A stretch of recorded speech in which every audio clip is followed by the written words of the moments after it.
Uyg'ur irqiy qirg'inchiligining bosh jinoyatchisi Xitoy davlat raisi Shi Jinping Sharq Turkistonda keng ko'lamli yig'ilish lagerlari va ochiq oshkora irqiy qirg'inchilik yurgizayotgandan buyon tunji qitim Urumchini ziyorat qildi.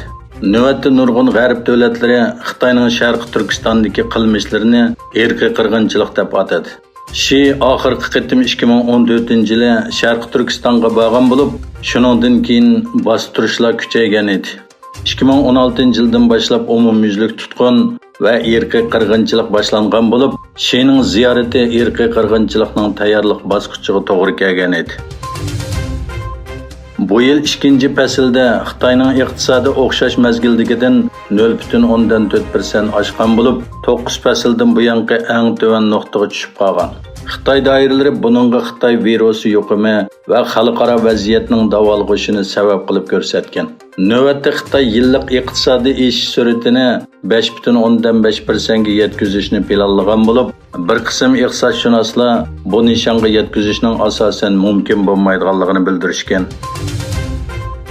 Tibetlarning ma'naviy doisi Hindistonda surgunda yashayotgan Dalay Lama Xitoy bilan Hindiston qonliq to'qinishgan rayon Dalaxni ziyorat qildi. Tarixdan buyon Tibet xalqining vatani bo'lgan bu rayon 1951-yili imzolangan 17 nuqta kelishimi bilan Xitoyning egilik huquqiga o'tgan. Dalay Lama 1959-yili mag'lub bo'lgan mustaqil qo'zg'olonlardan keyin Tibetning Lhasa shahridan Hindistonga qochib ketgan bo'lib, keyin Hindistonning Dharamshalada Markaziy Tibet markaziy organi, ya'ni surgunda Tibet hukumatini qurgan. Xitoyda o'yimlik krizisi keskinlashdi. Amerika shahar guruhi bankasining eng yangi doklatiga asoslanganda, Xitoyning 22 o'xshamagan shaharda uy setib olgan kishilar kutmagan uylar uchun ra'na qarzni to'lashni rad qilgan. Reuters agentligining xabariga qaraganda, uymilik xaridorlarining noroziligi banklarning 6 trillion dollarlik ra'nali qarzning chet eldagi uymilik zoyimiga xiloflik qilish xavfini oshirib etdi ekan.